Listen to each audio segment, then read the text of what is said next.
समस्त को प्रथमे आज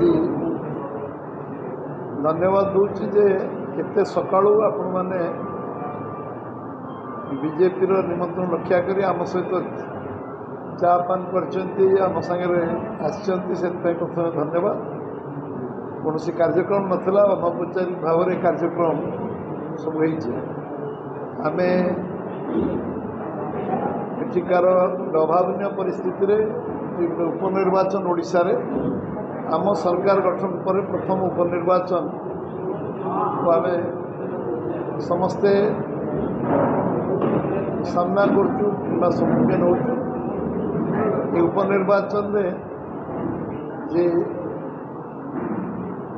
दिवंगत आमर जे विधायक थिले पूर्वतन मंत्री थिले तांकर सुपुत्र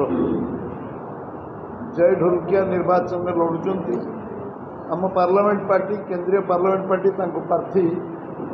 करथिबारु आमे केंद्र पार्टी रो माने आमे धन्यवाद दूचु। केंद्रीय सभापति अमित जी आम यशस्वी प्रधानमंत्री नरेंद्र भाई मोदी आमे केंद्र में जो सरकार भल कार्यपाई आम 2024 लोक ओडिशा लोक आशीर्वाद आम प्रथम सरकार है 16 मास पूरा कर 17 मास ये सरकार चलती काली 500 दिन पूरा कर सरकार काली गत काली 500 डेज आम प्रथम 500 दिन आम अतिक्रांत कर आमर पूरा मंत्रिमंडल जो काम आम सरकार संकल्प करथिला जे आमे चाषी मान को रोजगार को द्विगुणा करने जो यशस्वी प्रधानमंत्री संकल्प नहीं 14 मसीह 1310 टका धान क्विंटाल आज 2369 टंका 2369 धान क्विंटाल पहुँची आम इनपुट सब्सिडी 31 टका धान क्विंटाल खरीफ आउ रबी फसल धान को आम खरीद करूँ। से मुख्यमंत्री आम कृषि मंत्री पूरा टीम को मुझे धन्यवाद दूची जे सेमाने जहाँ जहाँ आम संकल्प पत्र भारतीय जनता पार्टी लिखिथिला मैनिफेस्टो रे ताकू कार्यकारी से अक्षरशा करचंती एवं 16 लाख ऊर्ध्व चाषी परिवार को सेमाने इनपुट सब्सिडी असिस्टेंस देइछंती एवं सुभद्रा योजना रे कमिटमेंट आम करथुलु 3टा इंस्टॉलमेंट भौणी माने माँ माने पाई सारी एवं जगन्नाथ मंदिर द्वार खोलवाटू रत्न भंडार खोलवाटू 500 कोटी टंका आम रिवॉल्विंग फंड दबारे हो एवं रास्ता पर अथॉरिटी आईन को आनिबा एवं से 75,000 किलोमीटर रास्ता तैयारी करने अथॉरिटी तैयारी करवा ये ओडिशा इतिहास रे गोटे माइलस्टोन एवं आम 15 लाख हेक्टर जमी जलसेचन करे विशेषकर 17 लाख कोटी टंकार इन्वेस्टमेंट ओडिशा को आसवा ये ओडिशा इतिहास रे प्रथम थर संभव हो पारि स्वाधीनता पर 78 वर्ष पर ओडिशा रे शासन में आम एकाकी आसवा पर आम नुआपड़ा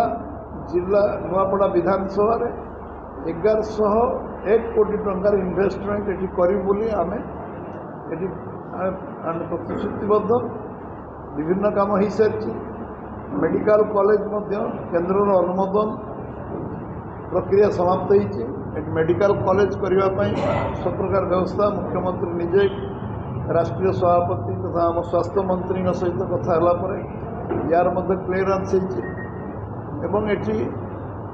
एठिकार आर्थिक विकास पर नुआपड़ार जो पैकेज 1101 कोटी टंका क्रियान्वयन करवा आम आम दलर एवं आम सरकार प्राथमिकता हम एवं ये अंचल जो दादन समस्या अच्छी बाहर लोक काम कर पिला छुआ परिवार को लेकिन 8 मास बाहर रोचंती अन्य किसी विकल्प नथिला एबे आमे से समस्यार समाधान करने संकल्प नहीं जेठी केमती लोक कर्मसंस्थान पाइबे एवं ये अंचल लोक आत्मनिर्भर हेबे स्वावलंबी हेबे एवं जो आम प्रधानमंत्री का स्वप्न अच्छी ओडिशा 1 नंबर राज्य में परिणत हम नुआपड़ा को आमे विकसित कले ओडिशा 1 नंबर राज्य हम ये उपनिर्वाचन आम गोटे दायित्व गोटे आह्वान एवं आमे स्वीकार कर जे आज नुआपड़ा को तार सामग्रिक विकास करिवार आम दल कौन पदक्षेप कौन कमी कर सबू कार्यक्रम को आगू नब एवं आमे समस्ते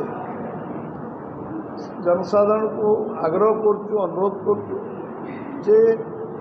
समाने भारतीय जनता पार्टी को समर्थन देते सरकार कर 21-20 एमपी जीते ओडिशा सरकार ये उपनिर्वाचन जीतिले नुआपड़ा अंचल जो जो स्वप्न अच्छी लोकों मन में जो 78 वर्ष मौलिक समस्या समाधान जो अपेक्षा अच्छे निश्चित भाव में पूरा करिवार आम समर्थ आपण माने समस्ते गणतांत्रिक व्यवस्था रे ये वार्ता को साधारण लोकों पर्यटन पहुँचे आम भी चेष्टा करुँ पहुँचापी समस्त पाखे आम कार्यकर्ता टीम पहुँचापी चेष्टा करुँ आपण मैंने एक पहुँचे ये आग्रह मु रखी।